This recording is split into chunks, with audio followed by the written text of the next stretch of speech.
We were discussing the Herdmania organism के बारे में हम बात कर रहे थे। और आज का टॉपिक है हमारा सर्कुलेटरी सिस्टम ऑफ हर्डमानिया।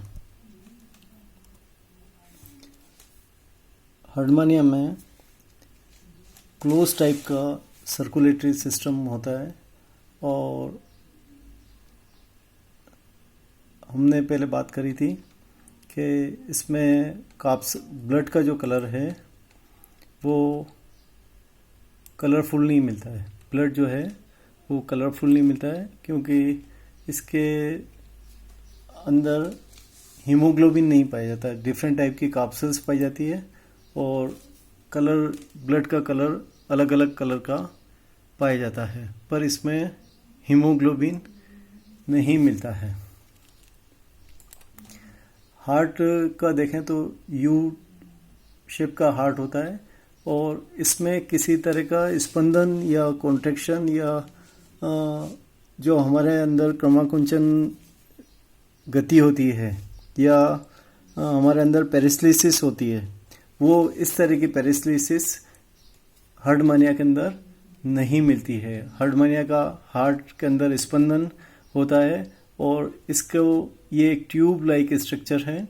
जो ट्यूब लाइक स्ट्रक्चर के ऊपर एक कवर पाया जाता है, दैट इज़ ये जो मेरा हाइलाइटर है इसमें देखें तो ये ऊपर पेरिकार्डियम मिलता है, हार्ट यू ट्यूब है और ये दो अरोटास है। एक बीच में हार्ट जिस मेजर वेसल से जुड़ता है वो ब्रेंकियोकार्डियल वेसल कहलाती है और वेंट्रल और डोर्सल दो तरह के अरोटा होते हैं और फिर इनसे अलग अलग ब्रांच निकलती है। हार्ट को अगर हम देखें तो ये कट के अंदर, अनुदैर्ध्य काट के अंदर ये इस तरह दिखाई देता है। ये हार्ट के अंदर का स्पेस है। अगर हमारे में देखेंगे तो ऑरिकल एंड वेंट्रिकल मिलते हैं, पर इसमें किसी भी तरह का कोई सेपरेशन नहीं है। हार्ट के ऊपर एक लाइन पाई जाती है जो एपिथेलियम की लाइनिंग होती है और हार्ट के बाहर जो पेरिकार्डियम और हार्ट के बीच में स्पेस है that is known as the pericardial space और इसके अंदर फ्लूइड पाया जाता है और ये पेरिकार्डियल वॉल है और इसके ऊपर रिच ब्लड साइनेसेस पाए जाते हैं। ये कनेक्टिव टिश्यू का बना होता है और हार्ट के अंदर पूरा एक ही ट्यूब लाइक स्ट्रक्चर पाया जाता है और हार्ट की जो लाइनिंग है वो एपिथेलियल वॉल की होती है। अब हार्ट के ये वाली जो पोजीशन है वो हर्डमानिया में किस तरह लोकेट रहती है, तो ये देखें, ये जो पीला कलर कर रखा है ये हार्ट का कलर है पूरा। ये हार्ट को पीले कलर से दर्शाया गया है और ये हार्ट को pericardium, heart enclosing the heart, ये पूरा हार्ट वाला स्ट्रक्चर है। इसमें anterior branch of the ventral aorta, फिर ये डोर्सल अरोटा, ये ऊपर काले डार्क ब्लैक कलर के अंदर ये डोर्सल अरोटा, नीचे जो है ये हार्ट के नीचे इसलिए इसको वेंट्रल अरोटा कहते हैं।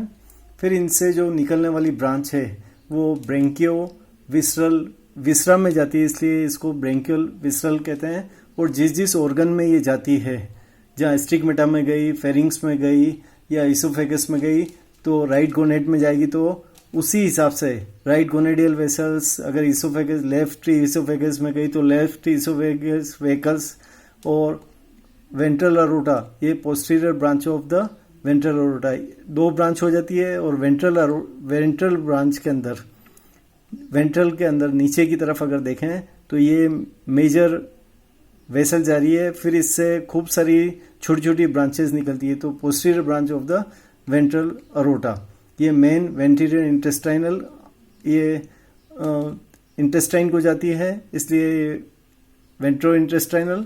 अगर गोनेट को जाएगी तो गोनेट के अंदर अलग अलग तरह के स्टिग्मेटा, जितने भी छिद्र पाए जाते हैं श्वसन के लिए, उनके अंदर जाएगी। उनको भी ब्लड का सर्कुलेशन के लिए यहीं से ब्लड सप्लाई होता है। तो ये इस तरह से डोर्सल और वेंट्रल दो अरोटा होते हैं, फिर ये अलग अलग ब्रांच के अंदर डिवाइड हो जाते हैं और ये फिर सभी पार्ट को पूरी बॉडी के अंदर अलग अलग छोटी छोटी ब्रांच के रूप में ब्लड सप्लाई करते हैं। सर्कुलेटरी सिस्टम 3 पार्ट में, हार्ट और पेरिकार्डियम, और 2 एक है ब्लड वेसल्स और ब्लड। पेरिकार्डियम और हार्ट नॉन कॉन्ट्रेक्टाइल होता है, पहले भी बात कर चुके हैं। 7 सेंटीमीटर लंबा और 3 मिलीमीटर वाइड होता है। ब्लड जो है वो कलरलेस होता है। इसके अंदर किसी भी तरह की ब्लड कार्पसल्स, कलर कार्पसल्स नहीं पाई जाती है। एपिथेलियम का बना होता है और थिन कनेक्टिव टिश्यू के अंदर, फ्लैप के अंदर से मिलके अंदर इन फोल्डिंग से हार्ट का निर्माण होता है। 2 तरह के अरोटा हैं, ventral aorta and dorsal aorta, और ये किस तरह से विभाजित होते हैं और किस तरह से ब्लड सप्लाई करते हैं ये हम पहले ऊपर डायग्राम के साथ बात कर चुके हैं। ब्रेंकियो विसरल वेसल्स, विसरा की वेसल्स है। विसरा के अंदर ये first branch right V oesophageal, हम डायग्राम के साथ बात कर चुके हैं पर यहाँ पे वापस थोड़ी सी बात करते हैं। First branch right oesophageal vessels is short and supply to the right liver lobe and right side of the oesophagus. And second branch branchio visceral vessels 2 में हो जाती है। फर्स्ट है राइट ब्रांच जिसको राइट इसोफेगस वेसल्स कहते हैं। Second branch ventro intestinal vessels, मोटी होती है, लंबी होती है, सप्लाई लेफ्ट साइड के oesophagus, stomach, intestine, rectum, gonad, left liver lobe, सारे लेफ्ट साइड के अंदर जितने भी ऑर्गन्स होते हैं उनको सेकंड ब्रांच सप्लाई करती है। और राइट साइड के अंदर केवल राइट लीवर लोब और इसोफेगस पार्ट को ये फर्स्ट ब्रांच सप्लाई करती है। फिर है कार्डियो विसरल वेसल्स, हार्ट के से निकलने वाली विसरल ब्रांच। ये डोर्सल एंड हार्ट से डोर्सल, हार्ट की डोर्सल साइड से इसका निकास होता है और ये कई ऑर्गन्स को देती है।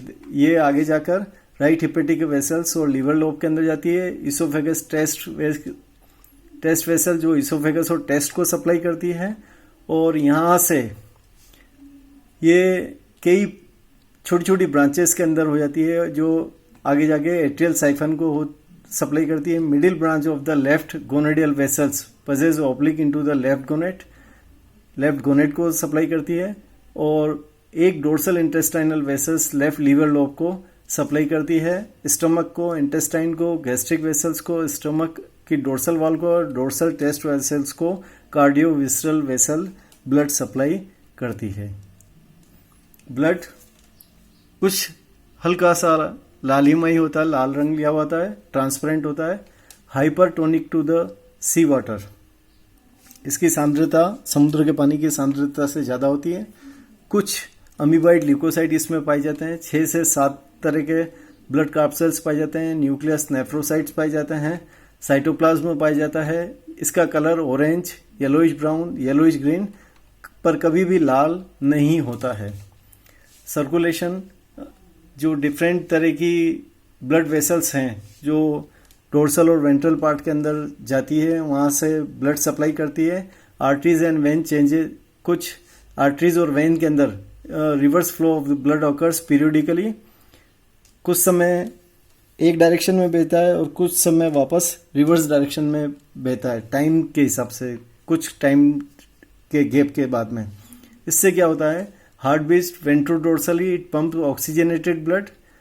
हार्ट बीट्स वेंट्रोडोर्सली, जब वेंट्रोडोर्सल्स में है तो oxygenated blood cardio vessel visceral vessel के द्वारा डिस्ट्रीब्यूट करता है वेरियस पार्ट के अंदर ऑक्सीजनेटेड ब्लड।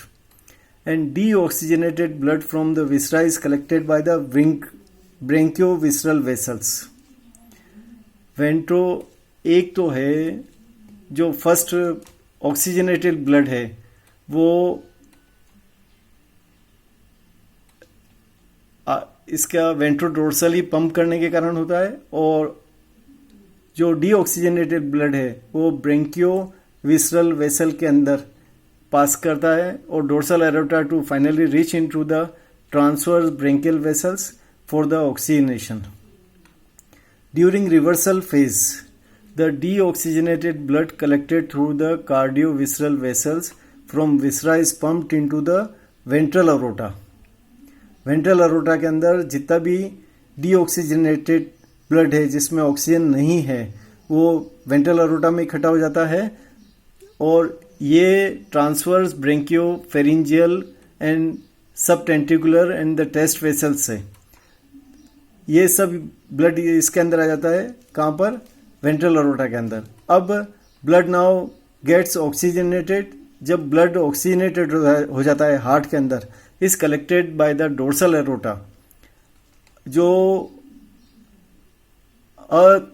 जिसमें ऑक्सीजन नहीं था, डीऑक्सीजनेटेड ब्लड वेंट्रल एरोटा में, और ऑक्सीजनेटेड ब्लड ट्रांसवर्स बेरिंगल फेरिंजियल वॉल के अंदर, सब टेंटिकुलर एंड टेस्ट वेसल्स के अंदर, और ऑक्सीजनेटेड जो ब्लड है वो डोर्सल एरोटा के अंदर पाया जाता है। यहाँ से डोर्सल एरोटा से ये विसरा के अंदर ब्रेंकियो विसरल वेसल्स के द्वारा, और deoxygenated from viscera is the corrected by the cardio visceral vessels, cardio visceral vessels के द्वारा ये। और इस तरह से अल्टरनेट ऑक्सीजनेशन और डीऑक्सीजनेशन ब्लड का डिफरेंट वेसल्स के द्वारा इकट्ठा किया जाता है, और ये हर बार हार्ट में पहुंचा दिया जाता है, और हार्ट से एक बार ऑक्सीजनेटेड और एक बार वापस इसमें आता है डीऑक्सीजनेटेड ब्लड।